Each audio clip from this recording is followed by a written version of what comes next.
Hello, my dear friends, viewers, and well wishers.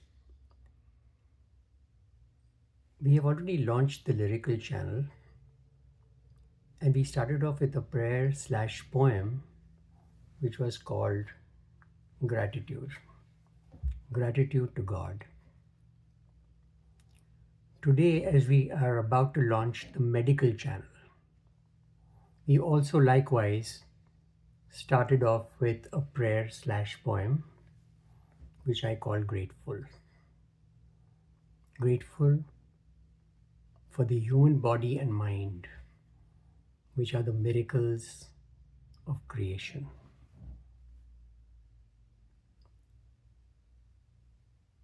So, my first case would be C1. C stands for case, and 1 stands for the first case. And obviously, I'm not going to name the person because we have de identified, as you can see from the description box below. So, before we start on the case, I want to say that we are endowed with 2 eyes, 2 nostrils, 2 ears, 2 lungs, 2 kidneys, 2 hands, 2 legs. If anything happens to one, the other thing can at least to some extent compensate. For example, if I was to fracture my wrist, how do I rest it? By putting it in a cast. 6 weeks down the line, in all probability, it would heal. What would the cast do? It would rest the wrist and immobilize it, prevent it from moving. In the same vein, if something was to happen to this lone Trojan, the heart, if the heart was, for example, going into a siege or is being starved of blood, how would the heart rest? Even for 1 minute or even for 1 moment, it is not allowed to rest. So even though it's injured, it still has to continue to beat. And you should know that in one day, roughly, the heart beats 100,000 times in 24 hours. In that same 24-hour period, it pumps 7,200 liters of blood. 1 liter of water, you see that bottle. 7,200 such bottles are being pumped by the heart in its various blood vessels and various organ systems. So if the heart has a problem, it still has to continue to beat and it has to still continue to pump that much blood. So now let me now discuss with you this particular case, and all further cases will purely be informal, they will be conversational, they will be casual and natural.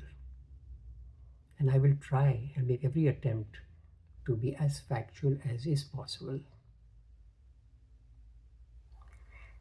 So this particular gentleman, very interesting.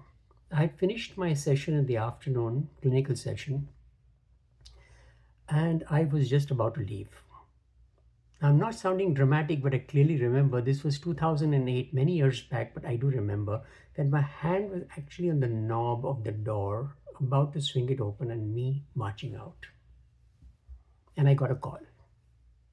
Look at the timing. And the call was this gentleman whom I know well, whom I knew also well. And he says, "Hi, doc, how are you?" I said, "I'm fine." I said, "Do you mind? I just got a minor kind of problem and I'd like to run it by you." I said, What's up? I was just about to leave. I said, "No, please, if you can accommodate me." I said, "What's the problem?" He says, "I think I've got some congestion in the nose and sinuses and maybe some postnasal drip." So, and I got a mild backache as well. And I've actually gone from the gym and I've reached home, and my home is just 5 minutes away. So I can be there in very short time. I said, just come over, no problem. He comes over. I think he must have been in some kind of hurry because he comes over in less than 5 minutes. Comes home, comes to my clinic looking comfortable, walks in with his usual stride, and tells me that, look, this is all congested, and I've got this thing running here, and I've got this little mild backache. So when I examine him, his blood pressure is fine, he's looking well. Pulse rate is a little bit more than one would expect with symptoms that innocent, that innocuous. And I thought maybe he's come in a hurry. He's just had a gym session earlier on. So, or he may be having with this kind of congestive symptoms and the backache and all, maybe he's having some kind of a subclinical viral fever.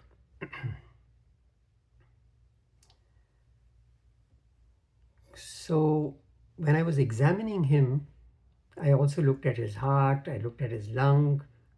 Heart sounds are normal, the lung fields were clear. So he was a little wondering as to why I was going in that kind of detail. And I could see from his face there was some look of concern or look of consternation. So, what concerned me was only that his pulse was a little more than what I expected, and that look of concern on his face for an innocuous symptom like that made me tell him that, look, I just want to take an ECG on you if you don't mind. If I, doctor, do you think there's a problem? So I said, no, I just want to do it as a routine. I don't expect anything. And actually, I did not. When I took his ECG,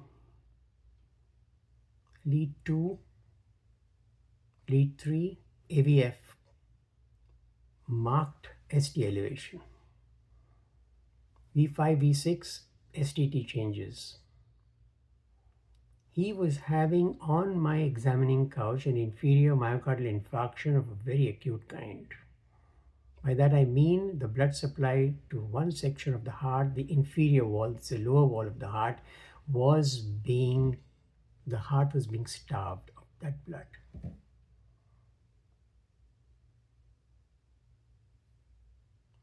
I had to appease him. I told him, do you mind just taking this aspirin? He had already taken one. So I gave him another one, and I gave him a tablet under his tongue, which was called Angised, which is glycerol trinitrate. And then I just went out and I made a call to his father. Now, his father is a bypass patient. So I had to be a little careful in my communication with him. And I told him that, look, your son is having a problem. I think his ECG is showing some kind of changes. You would do well to come as soon as possible. And he also had some house guests. So nevertheless, his house guest and he both came, luckily, both of them, two of them. And I explained it to him outside that this is a situation. Please keep your cardiologist, because he has a cardiologist, having had a bypass himself, and his wife also has had a bypass. So please keep him on standby as soon as possible, because it will take you about 25 to 30 minutes. It was peak hour traffic at that time, 6 o'clock in the evening or so, so that there would be no wastage of time. Now, the cardiologist knew them well, and vice versa, and he was there on the spot, and a very good cardiologist. And when the patient landed there, all the preliminaries were done, the ECG was taken again, showed similar pattern, no time wasted, stabilized, and taken to the angiography room and the cardiac cath lab, that is, and the angiography was done, showed a critical block of the right coronary artery, which was immediately stented with a medicated stent. A double stent was put into the right coronary artery. And the circulation was restored, and the further damage was greatly prevented. Next day, the cardiologist actually asked him that what exactly happened, and he got the detail. When he got the detail, he actually asked, "There's such an innocent symptom. Why did your doctor even think of taking the ECG?" It's a good question, really. I didn't expect the ECG to show anything, honestly. But it was his pulse rate, which is out of proportion to his clinical symptoms. And that look of consternation. And I don't like to use the word experience because that is immodest. And in this case, incorrect.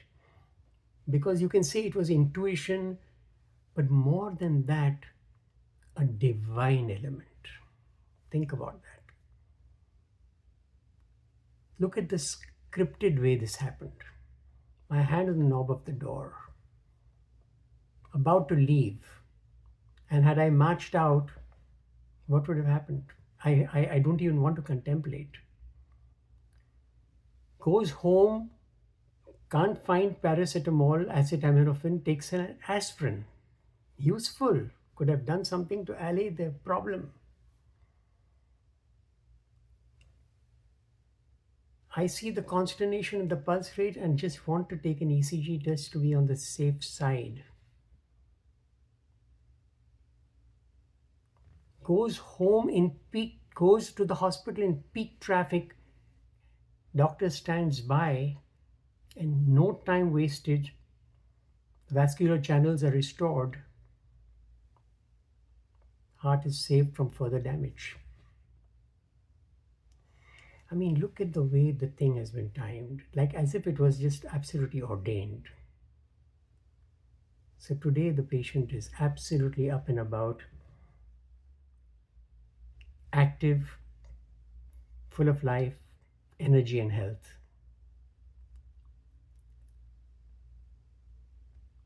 Very importantly, how important is to look at this heart like as if you are holding a piece of crystal. Considering how many times it has to beat in a day and how much fluid it has to pump.